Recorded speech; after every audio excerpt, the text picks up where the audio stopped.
नमस्कार, राज्यसभा टेलीविजन के कार्यक्रम मीडिया मंथन में आपका स्वागत है। मैं हूं उर्मिलेश। मीडिया मंथन के आज के अंक में हम बात करेंगे हिंदी पत्रकारिता के बारे में, उसकी दशा दिशा के बारे में।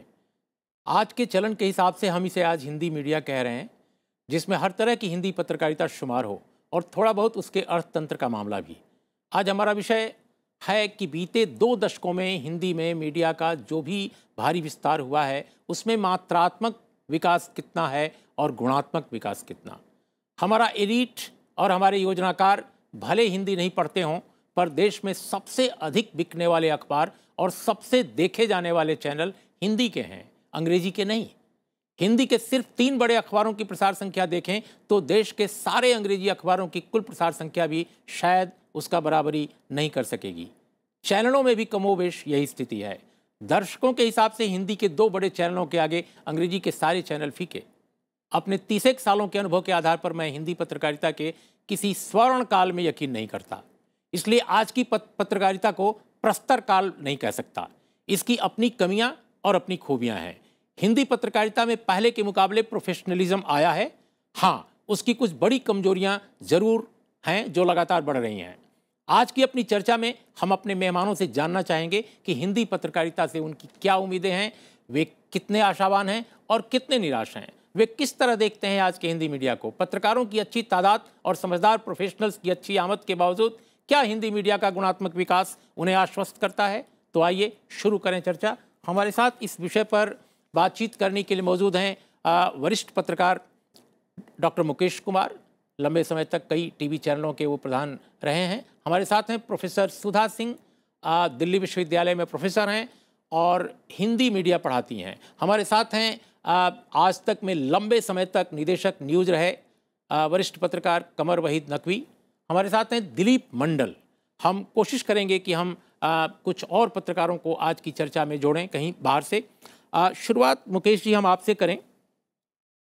जो हिंदी मीडिया अगर हम कहें, टेलीविज़न, अखबार, सब कुछ, और कमोबेश उसका अर्थतंत्र जो है, जो कैसे कंटेंट को प्रभावित करता है, कितना करता है, हम अगर इसको लें एक पूरी कंपोजिट तस्वीर, आपको पिछले 2 दशकों का ये पूरा दौर, सफ़रनामा कैसे लगता है? एक संक्षेप में बिल्कुल एक समराइज आप करें।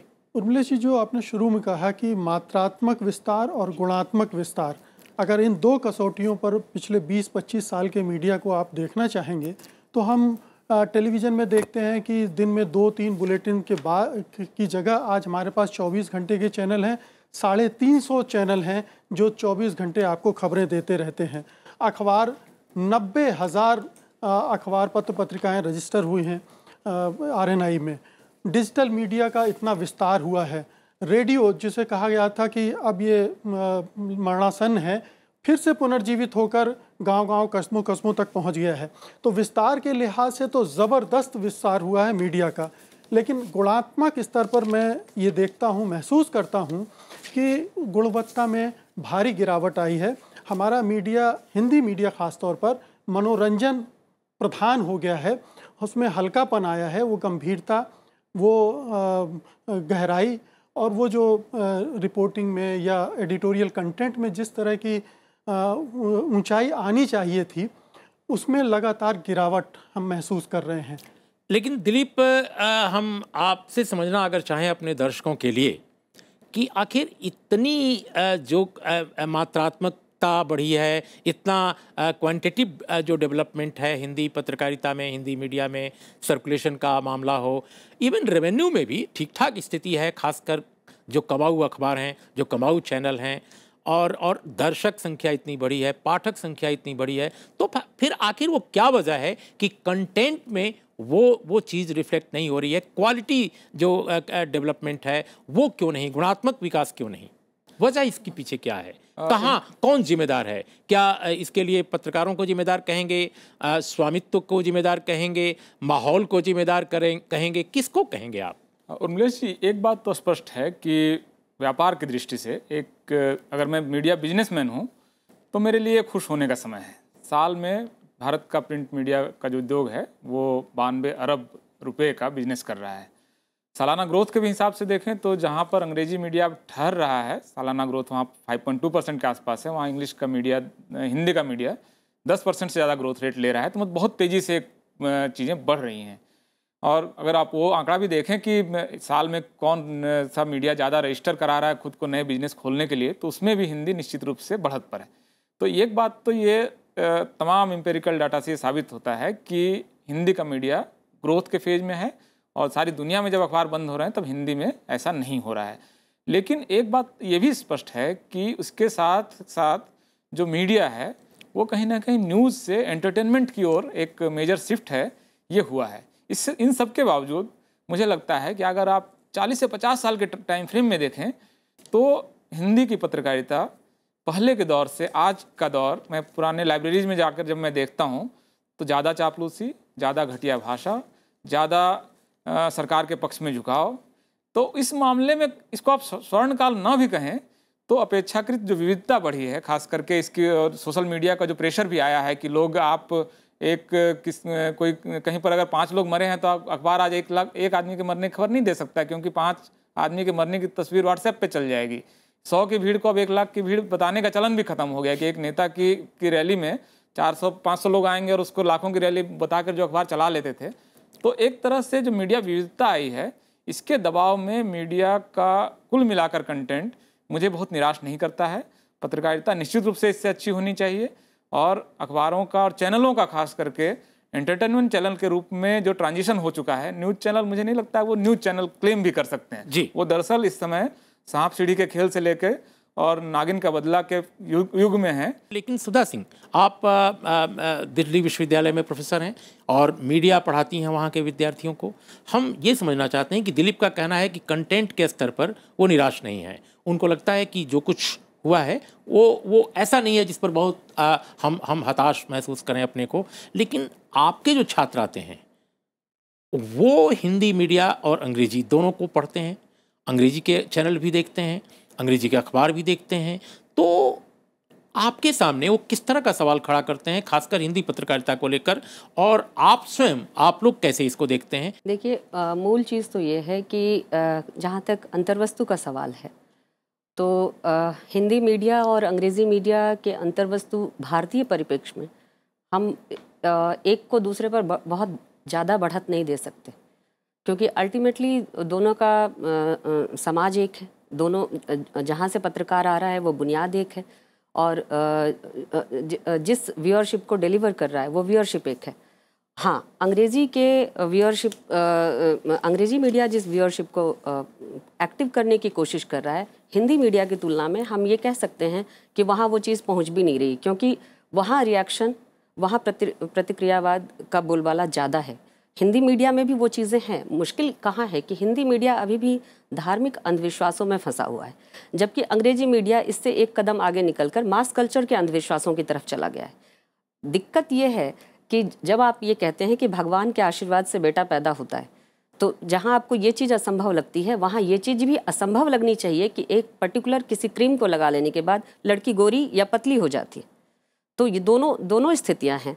और जब मेरे विद्यार्थी मेरे पास आते हैं तो मुझसे यही सवाल करते हैं कि नहीं, मैं असल में स्पेसिफिक ये समझना चाहता हूँ कि देश के बारे में, विदेश के बारे में, अर्थशास्त्र के बारे में, समाजशास्त्र के बारे में, फिल्म के बारे में, खेल के बारे में, जीवन के तमाम जो हिस्से हैं, तमाम जो अंग हैं, जीवन के तमाम जो पहलू हैं, इनके बारे में सूचना और ज्ञान, इन दोनों स्तरों पर हिंदी मीडिया आपके विद्यार्थियों को, आपके समाज को और आपको कितना सेटिस्फाई या कितना संतुष्ट करता है? या ऐसा लगता है कि नहीं, आज एक्सप्रेस भी पढ़ना जरूरी है, आज हिंदू भी पढ़ना जरूरी है, आज वायर भी हमको खोल के देखना है नेट पर, या कोई और वेबसाइट भी देखनी है, scroll.in भी देखना है, तभी वो विद्यार्थी सेटिस्फाई होते हैं? मुश्किल ये है उर्मिलेश जी कि अभी के समय में हमारे पास ना तो कोई एक मुकम्मल चैनल है, ना कोई एक मुकम्मल अखबार है। हमें अगर अपनी ज्ञान की भूख को संतुष्ट करना है तो एकाधिक चैनल, एकाधिक अखबार और कई वेबसाइट्स भी आपको देखने पड़ेंगे। और दूसरी चीज़, अब यही सवाल अगर मैं आपसे अगर आपकी राय जानना चाहूँ इसी सवाल पर, आपका क्या कहना है? देखिए, मेरा बिल्कुल साफ कहना है इस मामले में कि जो हिंदी की जो पत्रकारिता है उसमें जो अभी आप जो बात कर रहे थे कि सब खेल पे सीधे रिपोर्टिंग या विदेशी मामलों पे सीधे रिपोर्टिंग। तो पिछले 2 दशक में टेलीविज़न पत्रकारिता के आने के बाद ये परंपरा शुरू हुई। इसके पहले तक तो हिंदी के अखबार ज़्यादातर एजेंसी की कॉपी पे निर्भर रहते थे या अभी भी ज़्यादातर मामले में निर्भर हैं। और अगर विदेश दौरे पे जाते हैं जैसे प्रधानमंत्री के साथ या इनके साथ, तो संपादक के नाम पर मालिक चला जाता है, रिपोर्टर नहीं जाता है। तो मूल रूप से हिंदी में जो जैसे स्तंभकार, हिंदी में स्तंभकारों की उस तरह की बड़ी परंपरा नहीं कि स्तंभकार हों। हिंदी में उस तरह का से काम नहीं हो रहा है कि आप रिपोर्टिंग पे बहुत इन्वेस्ट करें। तो अखबार हैं, अखबार चल रहे हैं, अखबार बिक रहे हैं, बढ़ रहे हैं, सब कुछ है, लेकिन जो ओरिजिनल कंटेंट है वो हिंदी में आपको नहीं मिलता है। और ख़ास तौर से बहुत सारे ऐसे विषयों पर जैसे साइंस पर हो, स्पेस पर हो, इकोनॉमिक्स पर हो, इंटरनेशनल अफेयर्स पे हो, इन पर करीब करीब नहीं मिलता। पन्ने भी नहीं है, अखबारों में पन्ने भी नहीं है, टीवी चैनलों में भी उस तरह की कवरेज नहीं है। नकवी साहब हमारे साथ इस वक्त प्रभात खबर के प्रधान संपादक हरिवंश भी जुड़े हैं। हम उनसे यही समझना चाहेंगे कि हिंदी पत्रकारिता या हिंदी मीडिया बल्कि कहें, क्योंकि इसमें टेलीविज़न और अखबार हम दोनों ले रहे हैं, कंटेंट के स्तर पर जो स्थिति है इस वक्त मीडिया की, उससे वो बहुत निराश नहीं है, लेकिन उनका कहना है कि क्वालिटी वाइज गुणवत्ता जो है उसमें ज़रूर कमी है। हम आपसे स्पेसिफिक ये सवाल जानना चाहेंगे क्योंकि आप जिस क्षेत्र में काम कर रहे हैं वो वहाँ पर आपका अखबार नए प्रयोग करके भी बड़े अखबारों, बड़े समूहों से एक मुकाबला भी कर रहा है। ये जो आमतौर पे माना जाता था कि क्षेत्रीय अखबारों को जो बड़े समूह मीडिया के हैं वो ख़त्म कर रहे हैं या उनको हड़प रहे हैं या उनका दायरा सीमित कर रहे हैं, लेकिन प्रभात खबर से लेकर के और तमाम जो अखबार इस तरह के हैं वो लगातार न केवल टिके हुए हैं बल्कि उनका विस्तार हो रहा है। तो ये जो पहलू है, हम ये जानना चाहते हैं कि इसके पीछे वो क्या फैक्टर्स हैं और दूसरे अखबार जो गायब हो रहे हैं या बाहर हो रहे हैं बाजार से, वो क्यों विफल हो रहे हैं? पिछले 2-3 वर्षों में नया ट्रेंड आप देखेंगे, हिंदी पत्रकारिता विस्तार के क्रम में बहुत तेजी से आगे 2010 या 12 तक कह सकते हैं गई। उसके बाद बड़े अखबारों का भी विस्तार या बड़े अखबारों का फैलाव या नए संस्करणों का खुलना लगभग ठहर सा गया है। सिर्फ भास्कर ने बिहार में चूंकि पहले वो अपने संस्करण खोल चुके थे तो उनकी मजबूरी थी और जगहों पर जाना, उन्होंने अपना संस्करण खोला है, इसलिए वह कह रहा कि बड़े अखबारों के लिए भी अब विस्तार का जो या उनके फैलाव का जो एक माना जाता था कि स्वर्ण काल था, वह लगभग ठहर रहा है, वो अब स्थिति नहीं है। हाँ, सोशल मीडिया का प्रभाव जरूर बढ़ा है। दूसरी चीज इसके पीछे है वो है अर्थ। 1991 में जो विकास का नया मॉडल इस देश में आया, उससे हम सहमत या असहमत जो भी हो सकते हैं, लेकिन उसने एक अवसर दिया और उसके बाद कई अखबारों ने अपने पूंजी के बल अपना साम्राज्य बहुत मजबूत किया।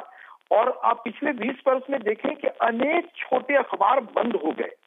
मैं अगर बिहार से नाम लेना शुरू करूं, आपको मध्य प्रदेश, राजस्थान, अनेक अखबार मिलेंगे जो बहुत महत्वपूर्ण थे, बहुत अच्छी स्थिति में थे, पर वो अब अपनी स्थिति बचा नहीं सके हैं। और कुछ एक अखबार हिंदी में बड़ी ताकत से उभर आए हैं, बल्कि उनकी मोनोपोलिस्टिक सिचुएशन है और उनके मुकाबले छोटे अखबार सिमट रहे हैं। आपने प्रभात खबर का उल्लेख किया, हम सब हैं इस इलाके में, लेकिन बड़ी चुनौती अब बड़े अखबारों से है जी। विज्ञापन का बाजार जो है वो बहुत तेजी से अब नहीं बढ़ रहा।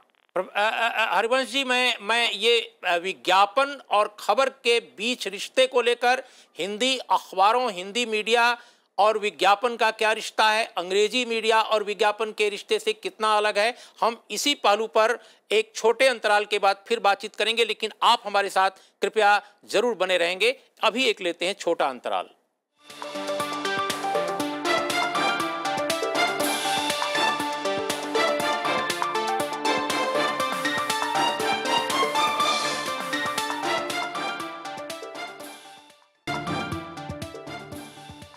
मीडिया मंथन की आज की चर्चा में आपका एक बार फिर स्वागत है। आज हम बात कर रहे हैं हिंदी मीडिया की दशा और दिशा पर, क्या उम्मीदें और कितने सवाल हैं। मुकेश, हम बहुत संक्षेप में, हमारे पास वक्त कम है, लेकिन ये समझना चाहते हैं कि जब जैसा कि आपने स्वयं कहा कि बहुत विस्तार हुआ है, जाहिर है रेवेन्यू के बारे में भी दिलीप ने बात कही, लेकिन इतने मुनाफे के बावजूद खासकर बड़े समूहों के क्या समझते हैं कि जो रिपोर्टिंग है, जो जो शोध है, उस पर सबसे कम खर्च, पहले तो दूर दराज के इलाकों में घटना हो जाने पर अखबार लोगों को भेजते थे, अब वो भी बंद हो गया है। तो कई बार टेलीविज़न देखकर खबरें अखबारों में छापी जा रही हैं। प्रिंट का ये जो पहलू है उस पर क्या कहेंगे आप? कौन दोषी है? क्या इसके लिए जाहिर है कि ओनरशिप का मामला यहाँ आ जाता है कि जो अब मीडिया संस्थान के मालिकान हैं वो कंटेंट के निर्माण पर कितना खर्च कर रहे हैं, क्योंकि ये धारणा बन गई है कि हिंदी के पाठक को और कुछ गंभीर चीज़ नहीं चाहिए, उन्हें बॉलीवुड के 2-3 हीरो की अच्छी तस्वीरें छाप कर दे दीजिए या कुछ सनसनाती हुई हेडलाइंस आ जाएं, बस इतना काफ़ी है। तो एक पूरे मीडिया संस्थानों का रुख बन गया कि इस सब की ज़रूरत नहीं, इस पर क्यों खर्च किया जाए, एजेंसी से आ जाएगा, कहीं से मिल जाएगा, कहीं सोशल वेबसाइट से आप उठा लेंगे सामग्री और आपका काम चल जाएगा। तो जब ये अभी नकवी जी ने कहा कि हिंदी में कॉलमनिस्ट की परंपरा नहीं है, क्यों नहीं है? इसीलिए कि लेखक को भी यहाँ महत्वपूर्ण नहीं समझा जाता। लेकिन हिंदी में कॉलमनिस्ट की परंपरा थी। आप सरस्वती, आप हंस, आप प्रताप, उन तमाम अखबारों को देख लीजिए। धर्मयुग दिनमान का समय याद कीजिए, उस समय भी ये सब था। सर्वोत्तम लेख अपने जमाने में कॉलम्स में छपे और महाजनी सभ्यता जैसा उनका ऐसा लेख जो कि हिंदी में माइलस्टोन है, मील का पत्थर है, वो भी किसी पत्रिका में ही छपा। लेकिन दिलीप, हम एक छोटी सी बात कहना चाहता हूँ उर्मिलेश जी, छोटी सी बात कि हम ये बात कर रहे हैं, हमें ये देखना चाहिए कि भारतीय मीडिया की पर्सनालिटी क्या है। जोशी कमेटी आई थी, उसने दूरदर्शन को एक नेशनल इंडियन पर्सनालिटी के रूप में ढूंढने की कोशिश की थी। हम उस तरह से देखें अगर, तो वो जो पर्सनालिटी उभर कर आती है वो क्या है? सोचने समझने वाला है वो मीडिया। लेकिन दिलीप, प्रश्न यह है कि अगर बाइलिंगुअल कोई मीडिया हाउस है तो वो अंग्रेजी पर, अंग्रेजी के चैनल पर, अंग्रेजी की मैगजीन पर, अंग्रेजी के अखबार पर वो ज़्यादा खर्च करने को तैयार है, लेकिन हिंदी के ज़्यादा कमाऊ अखबार पर या ज़्यादा कमाऊ चैनल पर वो खर्च करने को तैयार नहीं है। जी, मुझे लगता है कि हिंदी मीडिया के इस समय दो प्राइमरी कंट्राडिक्शंस हैं।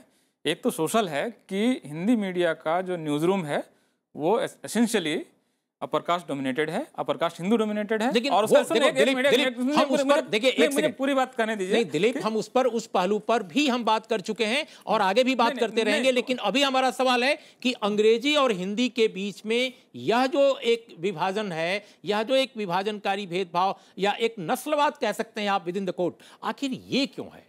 नहीं, एक तो देखिए कि ये हिंदी का जो मीडिया है, मैं जिस सामाजिक अंतर्विरोध की बात कर रहा हूँ वो अपनी जगह पर है कि जो एसेंशियली हमारी ऑडियंस है वो जो इस देश के बहुजन है उनसे कंस्टिट्यूट होती है, और न्यूज़ रूम जो है वो एक अलग तरह का अपर कास्ट हिंदू मीडिया का स्ट्रक्चर है। इसके बाद अगर आप देखेंगे तो हिंदी का मीडिया ये जरूर है कि उसका सर्कुलेशन ज़्यादा है। 22 करोड़ लोग इस देश में हिंदी के अखबार और पत्रिकाएँ पढ़ते हैं, लेकिन आप अगर देखेंगे उनका रेवेन्यू तो वो रेवेन्यू इंग्लिश से कम है, 92 करोड़ है, जबकि 101 अरब का जो रेवेन्यू है वो इंग्लिश का मीडिया ले रहा है। तो इस देश का जो सोशल स्ट्रक्चर है, इस देश का जो आर्थिक स्ट्रक्चर है, उसको छोड़कर अगर हम मीडिया पर बात करना चाहेंगे तो शायद ये बात हमारे समझ में आएगी नहीं। हरिवंश प्रॉब्लम वहां पर है क्योंकि वो स्वयं इन स्थितियों से, इन चुनौतियों से स्वयं जूझ रहे हैं, एक अखबार के रूप में, एक संपादक के रूप में। हरिवंश जी, क्या जो दिलीप कह रहे हैं कि हिंदी का जो मीडिया है वह रेवेन्यू के मामले में सर्कुलेशन अधिक होने के बावजूद,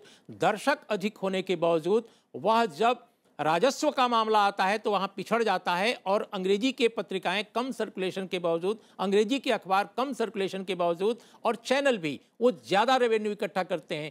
ये जो पूरी एक पॉलिसी फ्रेमवर्क की जो बात है, इसको लेकर क्या हिंदी का मीडिया या भाषाई मीडिया में कोई चुनौती देने का स्वर उभरा है? अगर नहीं उभरा है तो जो सफ़र कर रहा है पूरा का पूरा मीडिया, उसकी जेनेसिस के बारे में आप क्या कहेंगे? दरअसल बिल्कुल सही कह रहे हैं ये दिलीप, और ये वस्तु स्थिति है कि हिंदी मीडिया ही नहीं सिर्फ, बल्कि और आप रीजनल मीडिया देखें तो उनके भी हालात कमोबेश वैसे ही हैं। कहीं कहीं आपको अंतर और बेहतर स्थिति मिलेगी दूसरी भाषाओं में, पर वहाँ का आर्थिक उनकी पृष्ठभूमि देखें तो वो भी कई हिंदी राज्यों से बेहतर है। इसलिए गुजराती में आप देखें, इवन तमिल में आप देखें, महाराष्ट्र में देखें कि उनके अखबार जो वहाँ की भाषाओं में थोड़े बेहतर हैं, पर अंग्रेजी के मुकाबले वो भी नहीं है।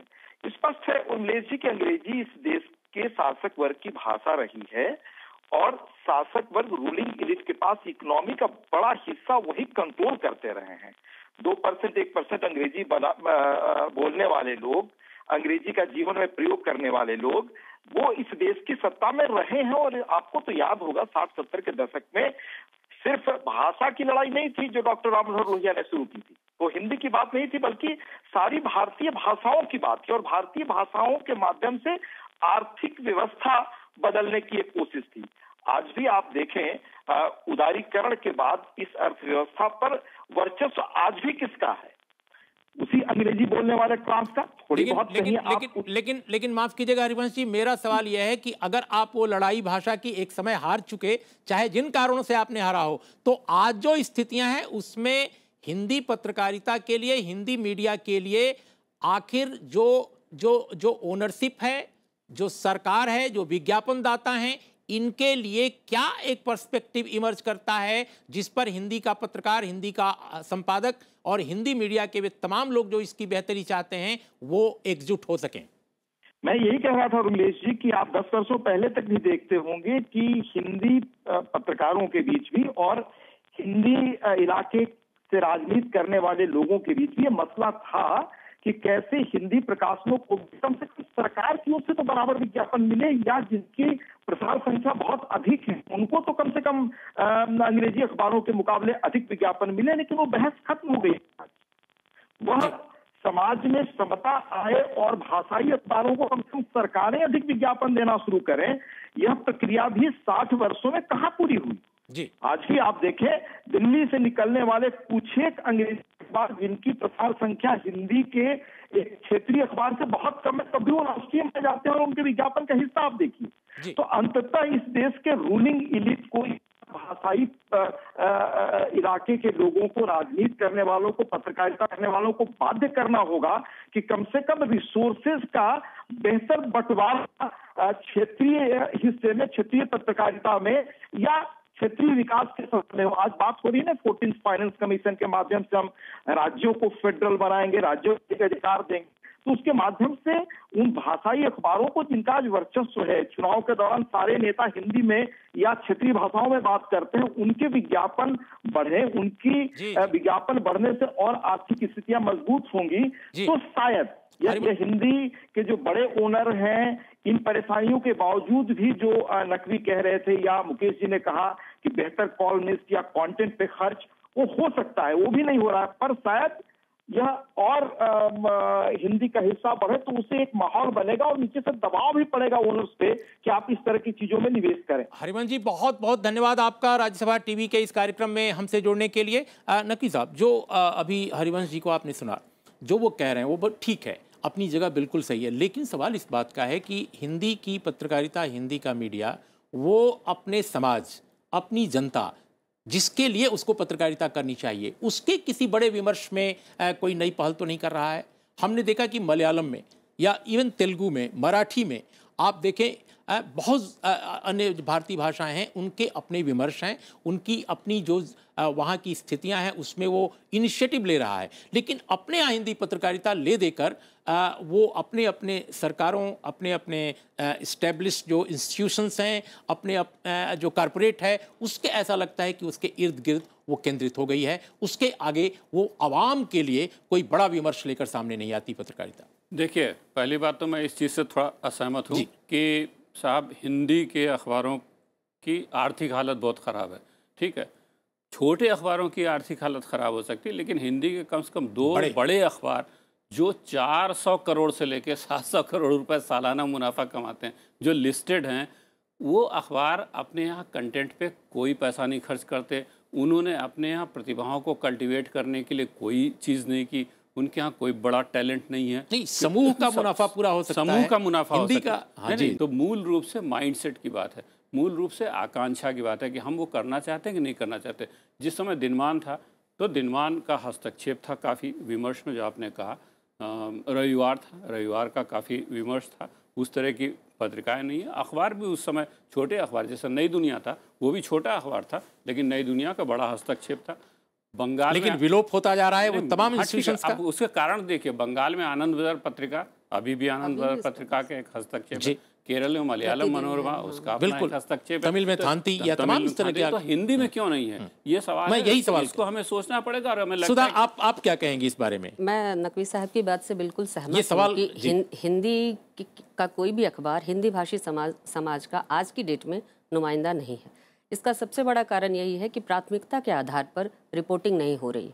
पत्रकार यदि अपनी प्राथमिकता के आधार पर रिपोर्टिंग करें तो यह अवमूल्यन रोका जा सकता था, लेकिन अभी प्राथमिकता के बजाय हम सत्ता सरोकारों के साथ जुड़कर रिपोर्टिंग कर रहे हैं, और जाहिर है इससे सत्ता का भी ह्रास हुआ है और पत्रकारिता का भी ह्रास हुआ है। दोनों पक्षों का अवमूल्यन हुआ है, किसी एक का नहीं। दूसरी चीज, तो क्या आप मानती हैं कि जो अभी दिलीप कह रहे थे, हालांकि वो एक अलग विषय है, वो प्रकारांतर से एक अलग विषय है, कि क्या जो विविधता का अभाव है न्यूज रूम में, वो और कारपोरेट ओनरशिप, जो डोमिनेंट कारपोरेट ओनरशिप सेंट्रलाइजेशन है, तो दोनों बढ़ा के कारण है ऐसा? केंद्रीकरण बढ़ा है, पत्रकारिता के टॉप पर केंद्रीकरण बढ़ा है। साथ ही साथ पत्रकारिता का जो आंतरिक ढांचा है उसके अंदर भी यह केंद्रीकरण की प्रवृत्ति बढ़ रही है। एक बड़ा कारण है, इस पर अलग बहस हो सकती है। मैं जो बात कहना चाहती हूँ कि ग्लैमर के साथ गुणवत्ता को अगर आप जोड़ देंगे तो वही होगा जो आज हो रहा है।